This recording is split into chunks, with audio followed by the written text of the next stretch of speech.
Selamat malam Pak Yanen dan teman-teman semua. Berikut akan saya sampaikan dari kelompok 5 untuk memenuhi tugas UAS mata kuliah Critical and Creative Thinking.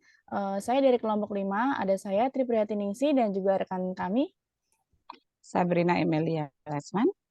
Untuk kelompok 5 akan memaparkan untuk makalah Critical Creative Thinking yang berjudul Kasus Eiger dan Perbaikan Reputasi di Era Digital.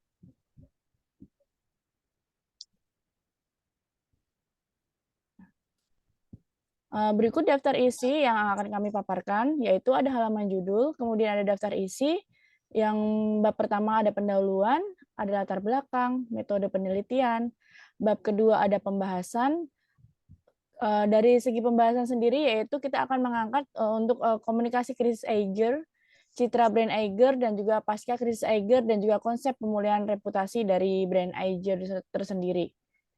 Kemudian bab 3 penutup, kami akan memaparkan kesimpulan mengenai isu-isu yang sudah kami jelaskan dari awal.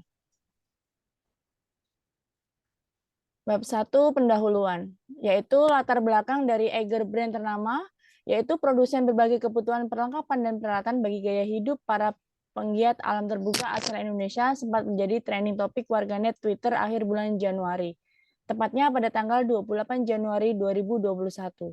Seperti yang diberitakan tirto.id pada tanggal itu, setidaknya terdapat lebih dari 45.800 tweet yang menyangkut soal Eiger dan YouTuber Dian Widianarko dengan akun Twitter @duniadian. Komunikasi krisis Eiger dan tantangan perbaikan reputasi di era digital. Insiden viralnya Eiger ini bermula dari unggahan Duniadian di Twitter maupun Instagram pada Kamis 28 Januari 2021. Dian memposting surat keberatannya ia dapat dari Eiger melalui email dalam surat itu. Eiger mempermasalahkan video di channel YouTube Dunia Dian yang berjudul Review Kacamata Eiger Kerato Cocok Jadi Kacamata Sepeda. Surat keberatan tersebut ditandatangani Hendra selaku HCGA dan Legal General Manager PT Eigerindo Multiproduct Industry pada 23 Desember 2020. PT Eigerindo Multiproduct Industri atau yang dikenal sebagai Eiger merupakan perusahaan manufaktur dan retail peralatan petualangan alam terbuka yang terbesar di Indonesia. Perusahaan ini didirikan pada tahun 1993 oleh Roni Lukito di Bandung. Nama Eiger terinspirasi dari Gunung Eiger, yakni gunung yang terletak di Berners Alps, Swiss yang mempunyai ketinggian 3.970 meter di atas permukaan laut. Berawal dari fasilitas yang sangat terbatas, Eiger meluncurkan produk tas dengan hanya 2 mesin jahit. Jalan Cihampelas nomor 22 Bandung adalah saksi bisu dirintisnya usaha tersebut yang kemudian dibuka untuk semua mini toko tas di tempat yang sama. Eiger memproduksi tas dan peralatan petualangan yang mana terbagi dalam 3 brand utama, yakni Eiger dengan positioning gaya hidup berpetualang atau lifestyle adventure, Body Pack dengan positioning lifestyle, dan juga Norone dengan positioning kehidupan alam terbuka atau outdoor living. Brand Eiger dikenal luas sebagai brand lokal yang sangat terkemuka di Indonesia pada tahun 2009. Eiger terdapat sebagai top 250 Indonesia Original Brands dari semua majalah bisnis terkenal SWA Magazine milik Gramedia. Hal tersebut membuktikan kerja keras, tekad kuat, dan komitmen Eiger dari waktu ke waktu dalam rangka meraih kualitas unggul dan nama baik. Nah, Eiger sebagai toko dan produksi kecil dengan hanya 2 mesin jahit di Jalan Ciamplas 22, 16 tahun yang lalu kini telah berkembang menjadi market leader dalam bisnis tas dan peralatan petualangan di Indonesia. Memiliki 81,8 ribu followers, sedangkan di Instagram Eiger atau @eigeradventure memiliki 2 juta followers pada tahun 2021, tepatnya 28 Januari 2021. Kemudian Twitter, Facebook, dan Instagram meramai dengan perbincangan soal surat keberatan Eiger terhadap kualitas video yang diunggah YouTubers Dian Widianarko. Sontak hashtag Eiger pun duduk di puncak trending topik di Twitter Indonesia sejak 28 Januari 2021 hingga 29 Januari 2021. Kemudian channel YouTube Dunia Dian yang ujungnya adalah blunder Eiger yang menyebabkan terjadinya komunikasi krisis. Berikut data informasi dan dokumentasi yang kelompok kami dapat dari beberapa sumber mengenai kronologis masalah yang terjadi. Yang pertama, bermula dari review produk kacamata yang dibuat dan diunggah di channel YouTube Dunia Dian. Kemudian Dian pemilik channel YouTube tersebut awalnya membuat video soal review kacamata Eiger Kerato pada 31 Agustus 2020. Dalam review tersebut dia menceritakan bahwa ia membeli kacamata berwarna kuning kemerahan itu karena dirasa cocok dengan bentuk wajahnya. Ia juga menuliskan bahwa fitur wajah tersebut membuatnya sulit mencari kacamata yang sesuai. Dian juga memuji bahwa kacamata yang dibelinya tergolong pas dari segi harga. Tak cuma itu, dia juga menyebut produk Eiger memiliki aksesoris yang keren pada bagian kaca kuningnya dan kelenturannya pada dudukan telinga. Setelah hampir 5 bulan, semenjak video review kacamata milik Dian diunggah di YouTube pada Agustus 2020 lalu, Dian justru dihadiahi sepucuk surat keberatan oleh Eiger yang dikirimkan via surat elektronik atau email. Dalam surat keberatan itu, disebut ada 3 poin yang dinilai kurang puas bagi pihak Eigerindo MPI terhadap video review kacamata Eiger Kerato yang dibuat oleh Dian, yaitu kualitas video review produk yang kurang bagus dari segi pengambilan video yang menyebabkan produk Eiger terlihat berbeda dari segi warna. Bahan, detail, aksesoris menjadi terlihat kurang jelas. Adanya suara di luar video utama yang dapat mengganggu noise sehingga informasi tidak jelas bagi konsumen, setting lokasi yang kurang proper bagi pengambilan video. Kemudian Eiger pun meminta Dian untuk memperbaiki atau menghapus konten review tersebut, akan tetapi Dian menegaskan ia tak akan menghapus kontennya karena merasa tak ada yang salah dengan apa yang dilakukannya. Lebih lanjut, Dian mengungkapkan bahwa dirinya memutuskan untuk tidak akan membeli produk merek Eiger. Bukannya itu saja, dia sudah terlanjur kecewa dan tidak akan mereview kembali produk-produk Eiger. Selanjutnya, menanggapi unggahan tersebut, warganet sontak ramai berkomentar banyak warganet tidak setuju dengan tindakan Eiger yang dianggap kurang tepat. Salah satunya adalah Tirta Mandira Hudi atau yang dikenal dengan nama Dr. Tirta melalui akun Instagram miliknya. Tirta menuliskan seharusnya merek lokal senang jika ada orang yang mengulas produk mereka secara jujur, apalagi jika pelanggan yang mengulas juga membeli produknya sendiri. Selain Dr. Tirta, banyak juga nama-nama influencer yang ikut meramaikan trending topik dengan tagar hashtag Eiger di Twitter. Sebut saja Kaisang Pangarep atau @kaisang, Versa Bersari, dan juga banyak lain artis lainnya. Tak lama setelah unggahan itu viral, Eiger mengeluarkan permintaan maaf secara resmi melalui akun Twitter Eiger kepada Dian. Permintaan maaf itu juga diunggah Dian Instagram. Surat permintaan maaf itu tak hanya dituju kepada Dian, tetapi juga masyarakat luas. Eiger menyatakan sekaligus mengakui bahwa surat keberatan yang diunggah melalui akun @duniadian benar dikirimkan oleh tim internal Eiger. Permohonan maaf tersebut ditandatangani langsung oleh CEO PT Eigerindo Multiproduct Industry, Roni Lukito, dan diunggah di akun resmi Twitter @Eigerindo pada Kamis 28 Januari 2021. Roni Lukito mengakui apa yang dilakukan oleh pihaknya tidak tepat dan salah. Tak hanya kepada Dian, Eiger juga membuat surat cinta yang berisi permintaan maaf yang ditujukan kepada pelanggan setia Eiger atau Eigerian karena telah melakukan kesalahan yang menyampaikan dukungan kebebasan kepada Eigerian maupun para konten kreator dalam menyampaikan kritik dan saran terhadap produk Eiger. Eiger menerima bahwa brandnya telah mengalami komunikasi krisis dan harus mulai mempersiapkan strategi penyelesaian dalam manajemen krisis. Dari kronologi kasus Eiger yang menimbulkan kontroversial tersebut, ternyata tidak hanya berhenti sampai di situ saja. Buntut dari kejadian tersebut ternyata menyisakan beberapa pelajaran dan pengalaman yang berharga, baik untuk pihak Eiger sendiri maupun bagi produsen sejenis maupun produsen produk lainnya. Kondisi tersebut menjadi sebuah pengingat bahwa pada era media sosial, berbagai isu bisa cepat menjadi viral dan menarik perhatian. Selanjutnya untuk metode penelitian akan disampaikan oleh teman saya Sabrina. Saya persilahkan.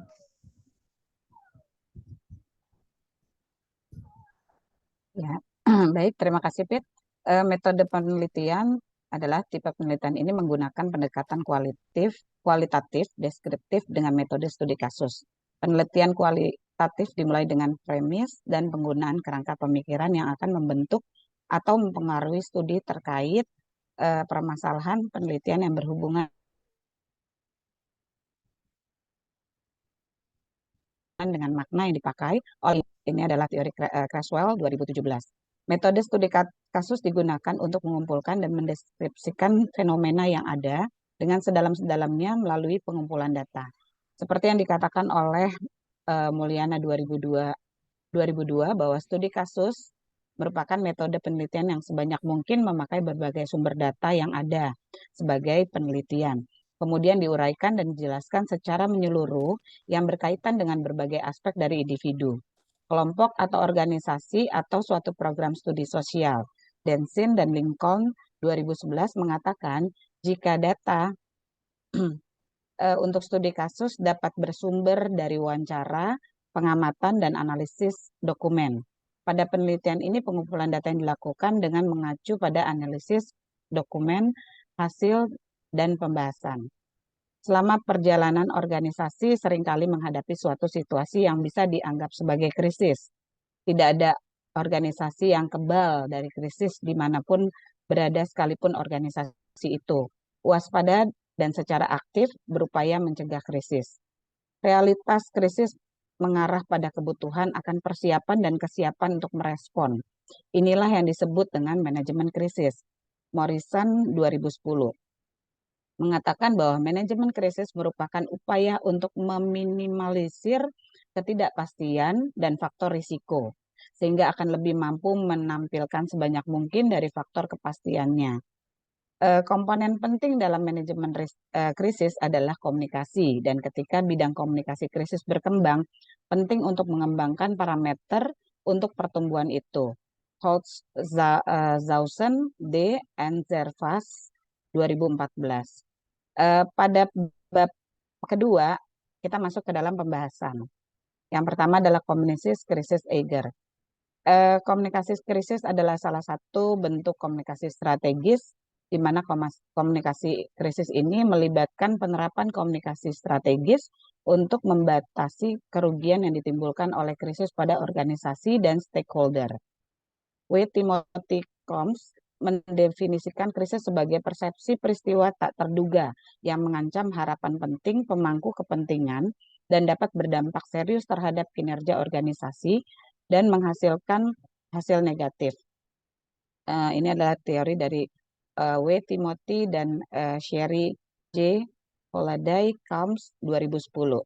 Menjelaskan proses manajemen krisis dapat diatur secara sederhana dengan model 3 fase, yaitu pra-krisis, krisis, dan pasca-krisis. Pada fase pra-krisis, komunikasi krisis berfokus pada penempatan dan pengurangan risiko. Strategi komunikasi krisis pada fase ini diarahkan dengan mengidentifikasi sumber-sumber informasi, mengumpulkan informasi, dan menganalisis informasi. Ketiga hal tersebut merupakan aktivitas untuk mengetahui tentang krisis dan menyamakan persepsi di kalangan internal organisasi yang berguna sebagai pembuatan keputusan jika terjadi krisis. Pada fase krisis, model komunikasi yang terjadi adalah dengan mempengaruhi persepsi publik tentang organisasi dan segala upaya organisasi dalam menangani krisis.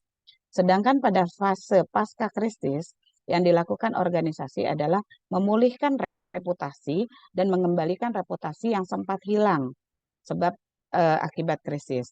Terdapat teori yang dapat digunakan untuk memulihkan reputasi dari organisasi, yaitu Image Repair Theory atau IRT, yang dikembangkan oleh Benoit 1995. IRT dibuat untuk memahami pilihan komunikasi yang tersedia bagi organisasi atau individu yang menghadapi ancaman terhadap reputasi mereka. Meskipun IRT tidak dikembangkan secara khusus untuk komunikasi krisis, tetapi IRT dapat diterapkan karena krisis adalah ancaman reputasi. Berikut strategi tanggap krisis dalam IRT, yaitu yang pertama adalah denial, merupakan strategi dengan melakukan penyangkalan dan dengan mengalihkan kesalahan kepada orang lain. Yang kedua, evasion of responsibility, merupakan strategi dalam melakukan penghindaran tanggung jawab atau atas pekerjaan atau tindakannya dengan melakukan provocation, divisibility, dan atau accident. Yang ketiga adalah reduce of offenses, strategi yang dilakukan dengan mengurangi perasaan negatif dengan cara persuasi kepada publik dan meyakinkan publik bahwa yang terjadi tidaklah seburuk yang dipersepsikan. Yang keempat adalah correction action. Strategi yang dilakukan dengan cara mengkoreksi tindakan atau kesalahan yang terjadi dan menginformasikan kembali pernyataan yang benar. Yang kelima adalah mortification. Strategi yang dilakukan dengan mengakui kesalahan dan meminta maaf atas tindakan yang telah dilakukan. Salah satu teori yang dikembangkan oleh Combs dan Holiday dalam menangani krisis adalah Situational Crisis Communication Theory atau SCCT. Teori ini menerjemahkan attribution theory yang dipelajari oleh Bernard Werner dan Fritz Heider yang dijadikan dasar teori SCCT dalam komunikasi krisis. Teori atribusi menjelaskan bahwa manusia cenderung mencari penyebab terjadinya peristiwa atau membuat atribusi, terutama peristiwa yang negatif dan tidak terduga. Sedangkan SCCT sendiri berfokus pada bagaimana public relation mencermati situasi krisis untuk menilai tingkat ancaman reputasi organisasi akibat krisis tersebut. Reputasi merupakan konsep penting yang menjadi sorotan SCCT dalam terdapat dua jenis strategi respon krisis, yaitu strategi respon krisis primer dan strategi respon krisis tambahan. Strategi respon primer terdiri atas tiga kelompok yang didasarkan pada persepsi tentang penerimaan tanggung jawab krisis organisasi di masa lalu. Era digital memiliki banyak implikasi bagi bisnis, termasuk perluasan kekuatan kepada individu-individu yang sebelumnya terkonsentrasi di tangan media yang terorganisir. Platform komunikasi digital termasuk blog, jaringan media sosial, dunia virtual, dan wiki telah memungkinkan konsumen untuk menguasai pesan dan reputasi perusahaan dengan mengikuti jalan memungkinkan konsumen jalan menerima informasi dan membentuk reputasi perusahaan. Itu Argenti 2008. Sekarang ini masyarakat seringkali tidak mempercayai konsumen lain daripada lembaga tradisional, termasuk perusahaan.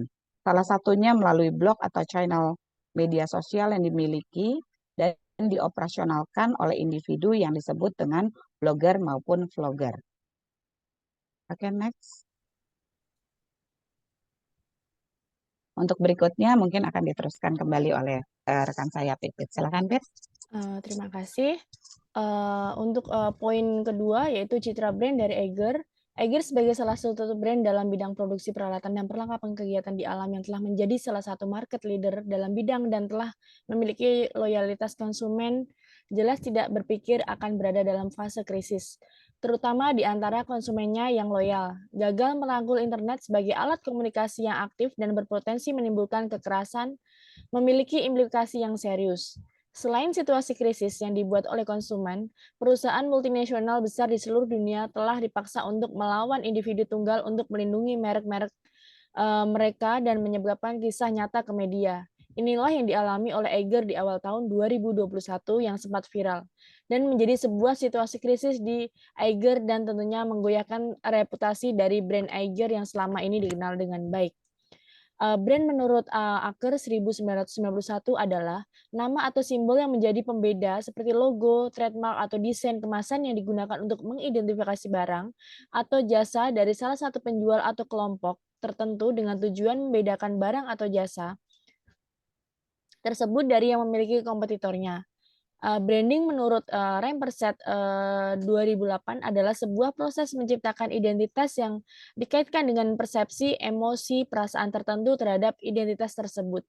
Sedangkan menurut Harun 2014, branding adalah aktivitas yang kita lakukan untuk membangun persepsi orang lain terhadap kita mengenai siapa kita. Dari beberapa pengertian tersebut dapat disimpulkan jika branding adalah segala usaha yang dilakukan dalam menciptakan dan membangun sebuah brand seperti yang dikatakan oleh W. Timothy dan Shirley J. Hollande Combs 2010 bahwa dalam fase krisis, model komunikasi yang terjadi adalah dengan memengaruhi persepsi publik tentang organisasi dan segala upaya dari organisasi dalam menangani krisis.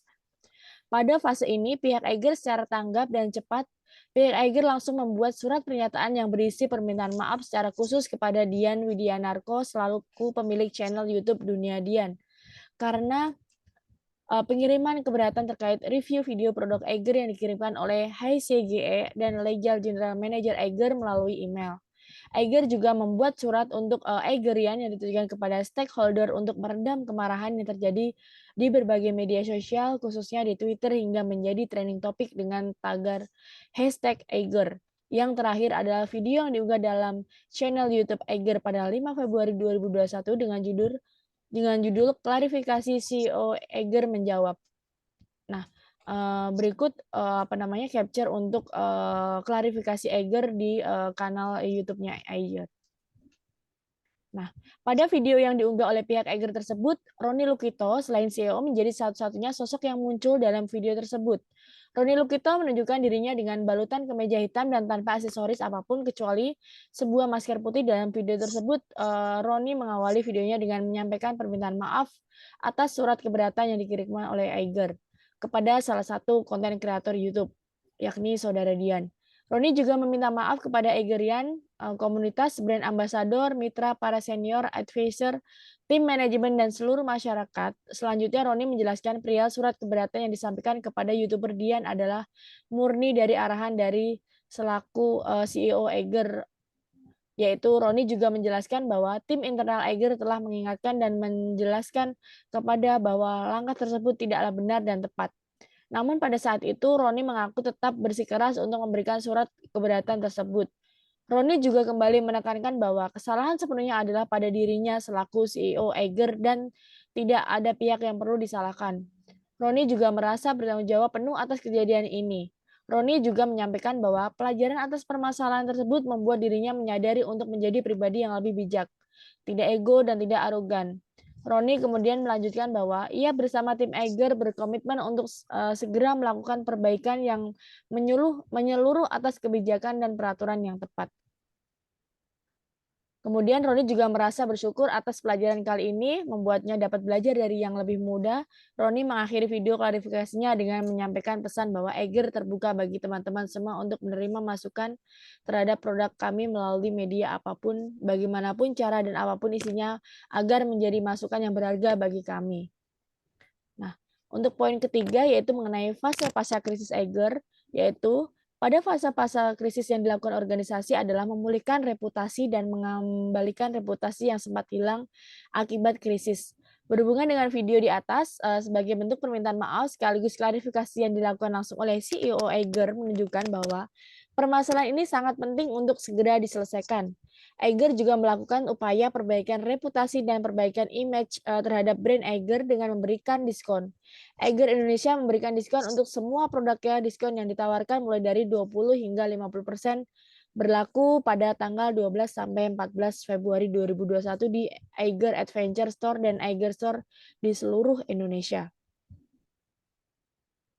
Nah, dengan komitmen Eiger yang telah disampaikan oleh CEO Eiger, Roni Lukito, bahwa Eiger akan melakukan perbaikan menyeluruh untuk kebijakan peraturan yang tepat tidak hanya bagi Eiger, melainkan juga bagi para stakeholder dari Eiger.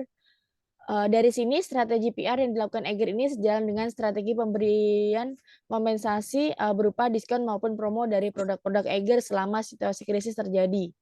Nah, Eiger dengan tanggap langsung memberikan pernyataan dini terkait dengan permasalahan yang terjadi serta langsung meminta maaf kepada yang bersangkutan melalui media sosial. Ini menunjukkan bahwa Eiger dapat merespon dan mencoba menangani komunikasi krisis dengan waktu yang cepat. Kemudian poin 3.4 konsep pemulihan reputasi akan disampaikan oleh rekan kami Sabrina. Baik, terima kasih Pit.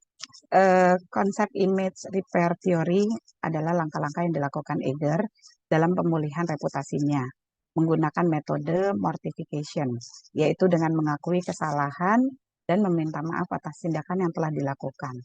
Hal ini ditunjukkan melalui pernyataan maaf di media sosial kepada yang bersangkutan, lalu permintaan maaf melalui surat cinta yang ditujukan kepada pelanggan setia Eger dan Egerian.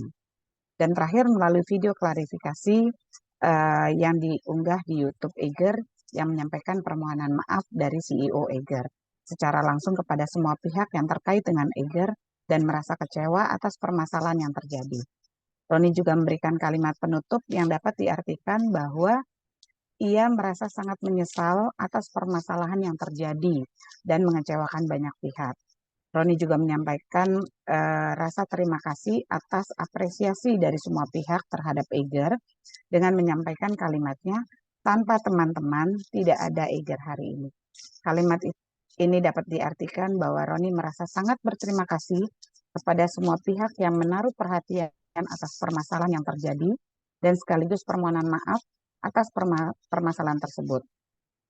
Keberhasilan Eiger dalam menghadapi komunikasi krisis yang terjadi bisa terlihat dari strategi tanggap respon dari Eiger yang terbilang cukup cepat, sehingga hanya dalam hitungan jam saja tagar Eiger di Twitter langsung menurun dan perlahan hilang dari trending topik.